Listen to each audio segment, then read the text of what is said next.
Welcome. I'm your host, Malcolm Gallagher. From our BizVision studios in the UK, you're watching the Top Gun Sales and Marketing Show on the BVTV network. If you want to be Top Gun in marketing today, then not only do you need to be all things digital, but you need to craft a new form of persuasion, audio. In the past, good copywriting would have got you engagement and perhaps persuasion with your customers. But now, writing needs to step across into persuasive audio. And believe me, as anchor host of our 7 channels, that's not easy. So why not get clever about this new persuasiveness and use trained actors to do that audio persuading for you? The little extra investment can easily translate into greater sales. So to find out all about the importance of having the right audio, come with me to Los Angeles to visit one of the most recognized of voice artists. She's an actor. You may recognize her from Grey's Anatomy, the author of the Get Clever About Voice Acting and Announcing ebook series, and the host of monthly Instagram live streams. Hello, Lili Wexu. Hello, Malcolm. It's lovely to see you, and it's great to be in Los Angeles again, because it'll be nice and sunny there where it's cold here in the northeast of England. Is it nice and sunny?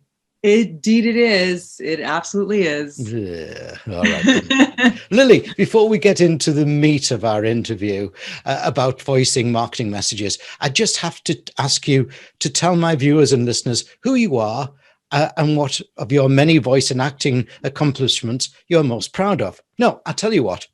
Do a Lili Wexu voiceover, selling introduction of yourself for this upcoming interview content. Go, Lili. In a world of voices, Lili Wexu, me, an actress turned voice actress, helps marketers touch their customers' hearts and helps other actors make a living with their passion. Hello, Malcolm. Hello, Lili. Hey, I'm all for it. I'll buy the tickets. That was really good. Excellent. I wanted you to be on our Top Gun marketing show because I think you are delivering a very sound and of the moment message to marketers. The digital world is cluttered, and that clutter will only grow to a big garbage heap in my mind. I firmly believe that your marketing message needs to stand out very firmly, and that the right voicing of a marketing message is key. Am I right here? Or just saying something that's relevant to our interview? Absolutely. I think that the human element is really what connects what we're selling to buyers.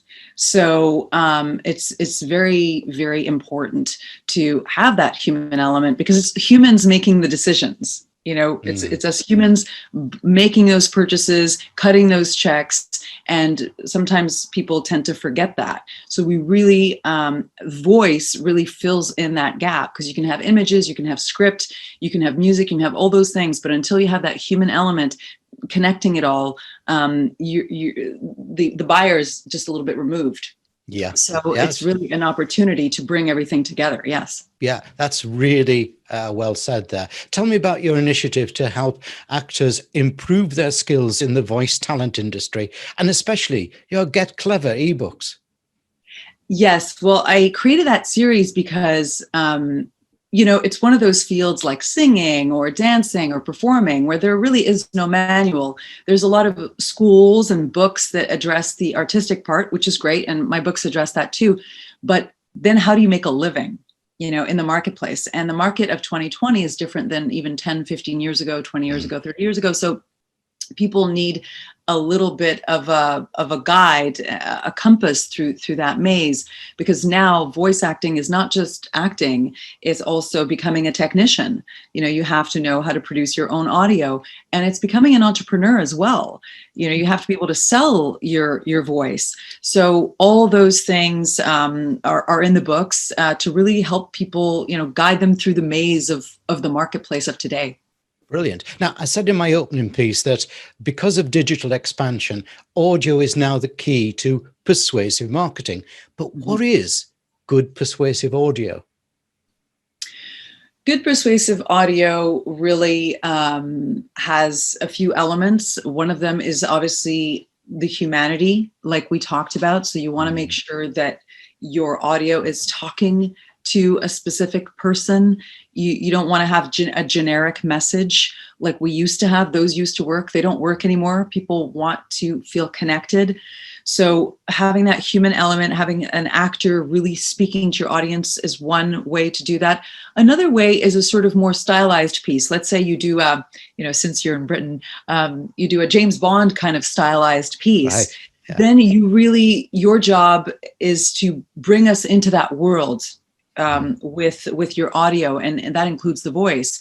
So you have to stop me in what I'm doing and bring me into your world. So I'm suddenly immersed in it, and I'm just like, wow, this is so cool.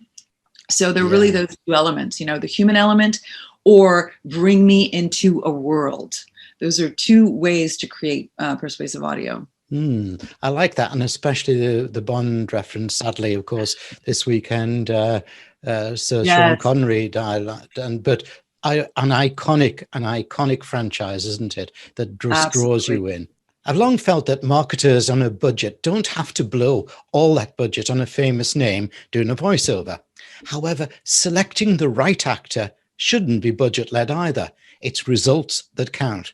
So, Lili, how should a marketer go about deciding what's the right voice for a message? Oh, and when's it right to choose a male or choose a female voice?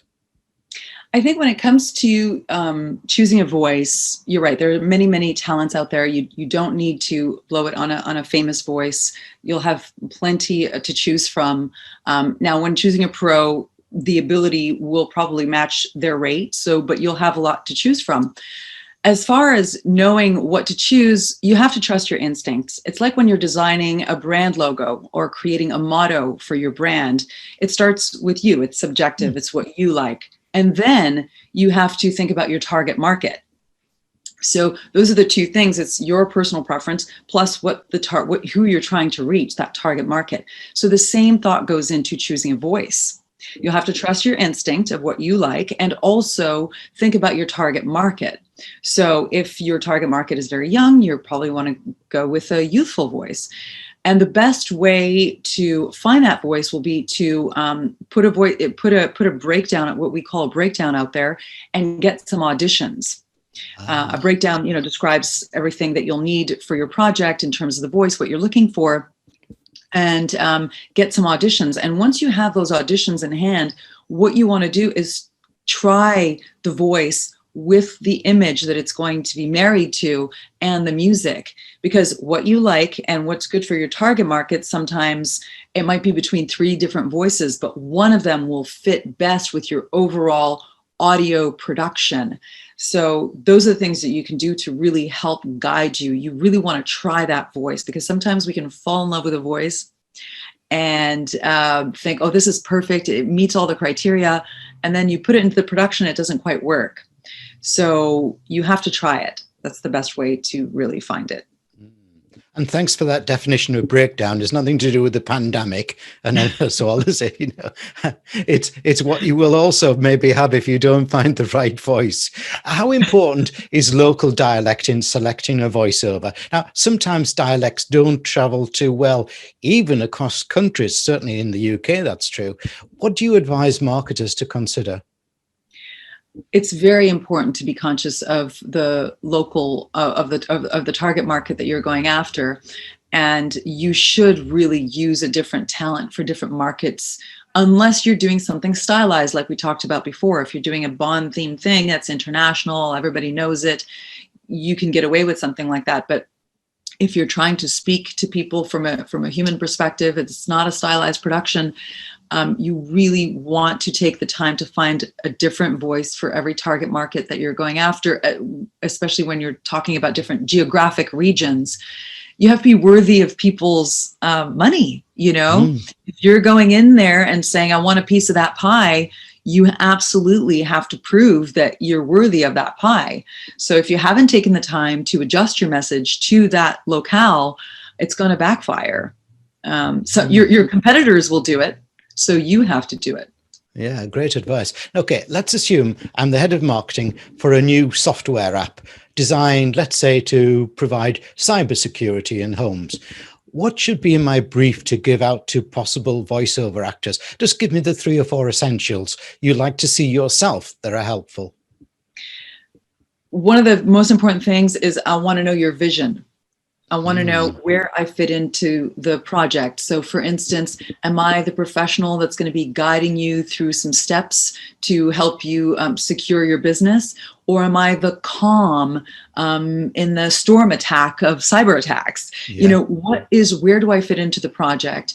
If you have an idea for a register, if you're going for a higher pitched voice or lower pitched voice, in cybersecurity, usually you'll go for something low. So you want to write that on the breakdown. That's something we talked about before, which is a description basically of the project. So the breakdown will contain a little bit about the vision, a little bit maybe about my voice register, so that if I have a really high pitched voice and I know you're looking for a lower pitched voice, you're going to save everybody time. You know, that talent's not going to bother, and you're not going to have to go through that kind of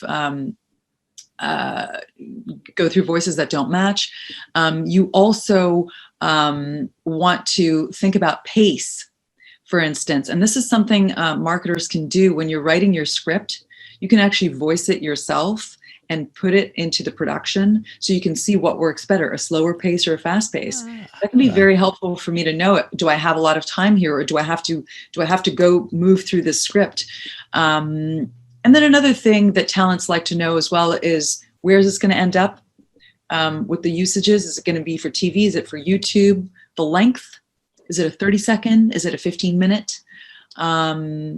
Those are, in general, the things that we like to know. Yeah, excellent. Yes. And the more you know, the better you can do for them, isn't it? You know. Exactly. Now, just before we move on to our next question, Lili, I just want to remind viewers that behind me on the screen is the URL to find out more about Lili and the services, not just for if you want to hire a voiceover, but also if you are an aspiring voiceover, go and find out more about Lili's work there. Have you ever given input to a firm to suggest, say, word changes or pronunciation emphasis? That was a big word, wasn't it? Pronunciation emphasis. Or do you follow artists, as they say, stick to the script? After all, in my mind, it's the actor's professionalism that marketers are also paying for, isn't it? True. However, sometimes what happens is that when you're working for a very large company, or let's say a medical company, there's a legal department and they comb over scripts. And so changing words becomes like, you know, walking through a landmine. So you can't really do much. But with smaller organizations, yes, sometimes, something sounds better. This is something I brought up before. Reading your own script as a marketer, reading it out loud will tell you what looks good on paper, but what doesn't sound good when you hear it. There are two different mediums, you know, reading and speaking. And so a lot of, many times, what we write just doesn't translate. So if you've worked that out a little bit before, it'll be easier because you'll know what works and what doesn't. And then you can get the voice talent's input as well, because obviously we have a lot of experience. So we can say, well, this usually doesn't work very well, or whatever. But if you've done a lot of that beforehand, it will obviously help you down the line. Absolutely. It does happen all the time, but it can also be a challenge when there's a lot of legalities involved in that. I could imagine that. The lawyer's sitting there loving to rack up a few extra hours by saying no. Lili, I like to give all my guests 3 wishes. If I were to give you 3 wishes for how marketers understand why they need to invest in the right voiceover audio for their marketing messages, what would those 3 wishes be? Bring that humanity to your production. You know, bring that voice, bring that message that is human, that is connecting us all. We all need that. That's what we respond to. Work on your script so that it is as human as possible. A great talent will make even a crappy script sound great. Right. But if you have a great script, you're going to sound amazing. So giving attention to the script is really great. And audio production is something also that people forget about. So a lot of times marketers will listen to voice demos or even commercials and think, wow, it sounds great. I'm just going to hire a talent and it's going to sound the same. Well, a lot of those wonderful demos that you listen to and commercials that you hear on TV or on the radio are produced by an audio producer. They have a budget not only for the video aspect, but for the audio aspect. And that encompasses, making the voice sound even better than it already is, adding music, sound effects, all those things just bring so much production value. And so I think if that's something if you have the budget, if that's something you can consider, and sometimes it's not always outrageous, but it's just a little extra something that's going to elevate your overall production value. Lili Wexu, you yourself just brought us tremendous value. Thank you for a fabulous interview. Thank you so much, Malcolm. A pleasure for being here, and thank you for having me.